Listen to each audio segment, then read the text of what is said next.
Everybody asking how we doing, say we good. Don't need no one to tell me how to live just like they would. It ain't their business, but they in it, I don't know why. Revolved around my life after I found another.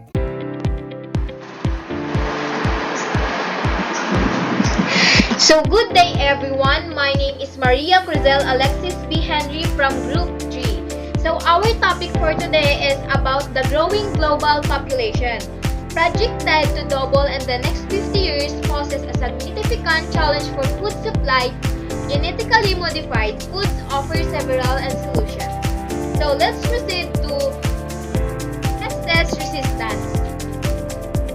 Genetically modified crops like BT corn can reduce the need for chemical pesticides, lowering costs and minimizing environmental impact. So my explanation to this point is ang genetically modified crops daw ay tulad ng BT corn na pwedeng magpababa ng pangailangan sa chemical pesticides dahil dito mas nakakabawas ng gasto sa mga magsasaka at mas kaunti ang negatibong epekto sa kalikasan. Ang BT corn ay may gene mula sa isang bakterya na tinatawag na Bacillus thuringiensis na nagproproduce ng natural na pest-killing protein. Kapag kinain ng pest ang corn, mamamatay sila dahil sa protein na ito.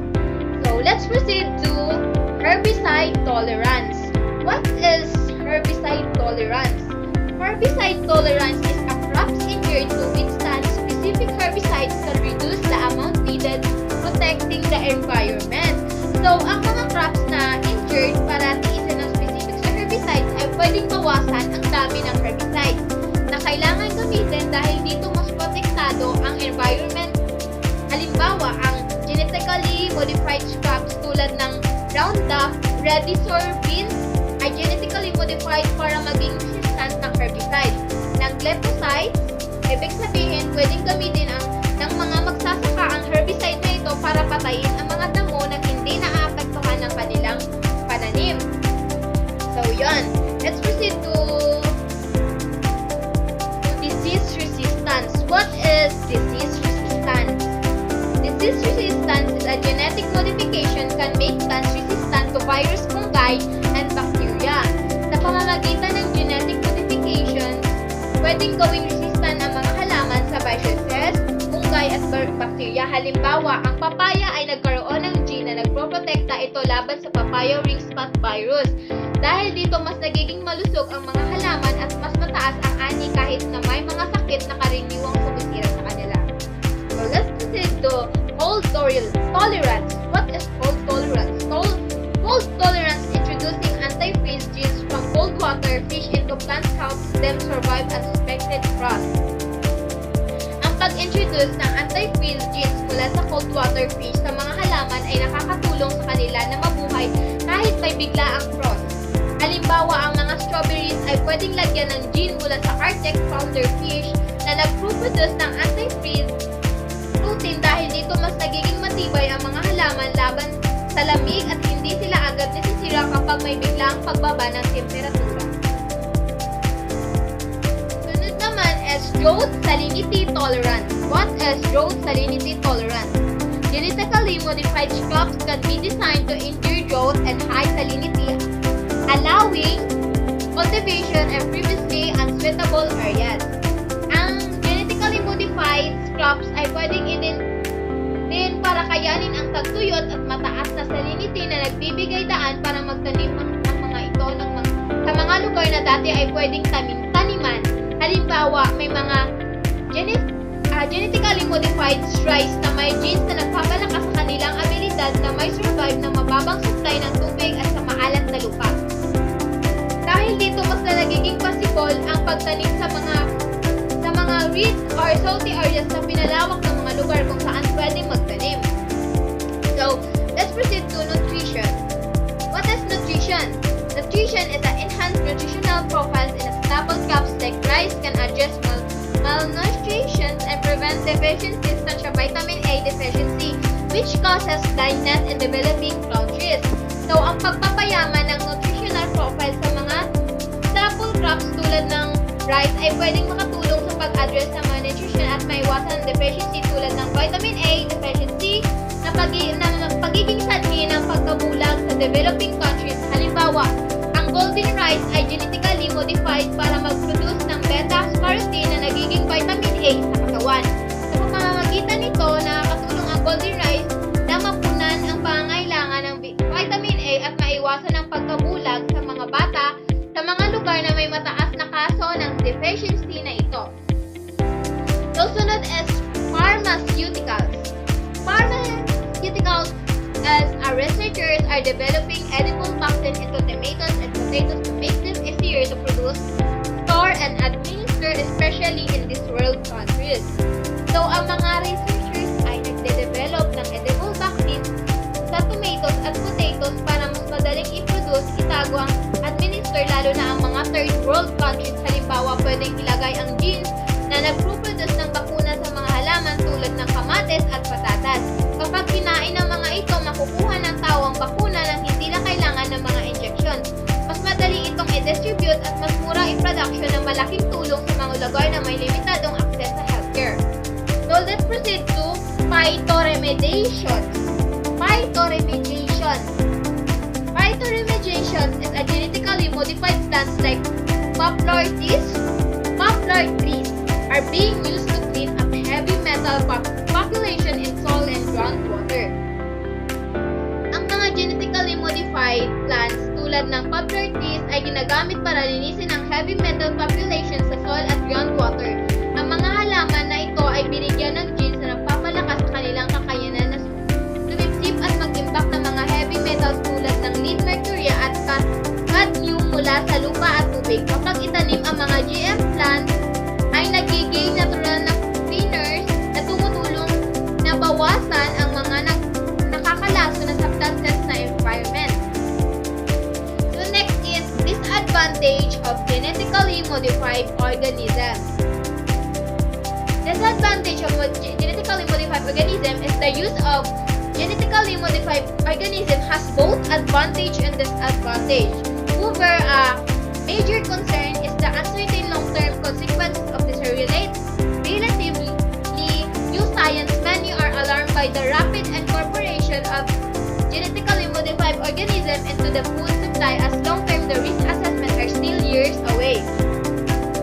Ang paggamit ng genetically modified organisms ay may parehong advantage at disadvantage.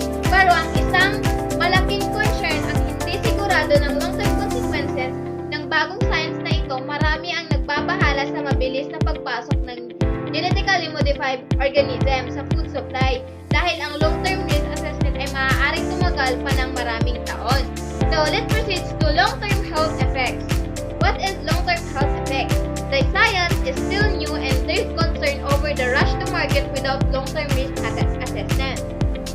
Ang science ay may bago pa lang at may concern na nagmamadali ang pagpasok ng genetically modified organisms sa market ng walang sapat na long-term risk assessment. So, let's proceed to reduce biodiversity.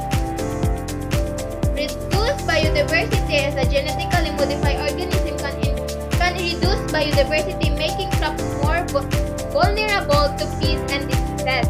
Ang genetically modified organisms ay pwedeng magpababa ng biodiversity na nagiging sanhi na pagiging mas vulnerable ng crops and pests. So, let's proceed to crop pollination. What is cross-pollination? There's a risk of creating superweeds through the unintentional transfer to herbicide resistance genes to weeds. May risk na makagagawa ng superweeds dahil sa unintentional transfer ng herbicide resistant genes sa weeds. So, let's proceed to genetic consequences.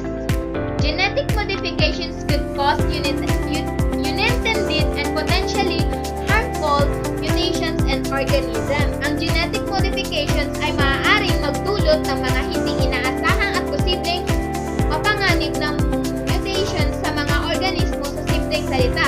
Kapag binago natin ang DNA ng isang organismo, may pagkakataon na may mga pagbabago o errors na mangyayari na hindi natin inaasahan. Halimbawa, baka magkaroon ng bagong sakit o hindi magandang epekto sa kalusugan ng tao o hayop. So, let's proceed to intellectual property. The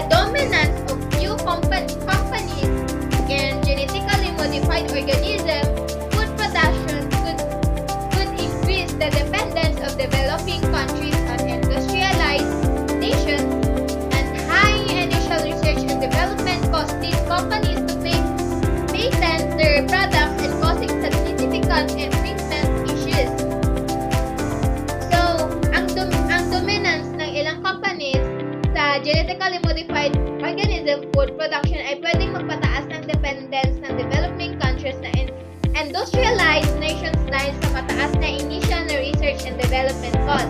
Ang mga companies ay nagpa-patent ng kanilang mga produkto na naging sanhi ng significant infringement issues. So, let's proceed to human health. What is a human health? Human health is a genetically modified organism may create new allergens or unintentionally confer antibiotic resistance in humans raising health concerns. So, my explanation to this human health is ang genetically modified organisms ay pwedeng mag-create ng new allergens o unintentionally mag-confer ng antibiotic resistance sa humans na nagiging sanhi ng health concern. So, let's proceed to food supply at risk. Patented genetically modified organisms since require customers to sign usage agreements. The uniformity of these seeds means that a problem affecting one crop could lead to a major crop failures, escalating concern about food supply and safety.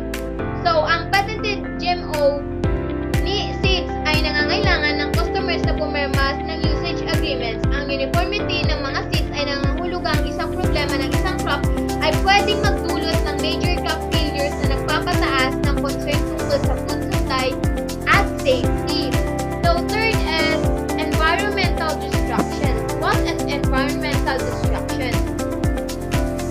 Genetically modified organisms are engineered to be a herbicide and pest resistant, potentially leading to increased use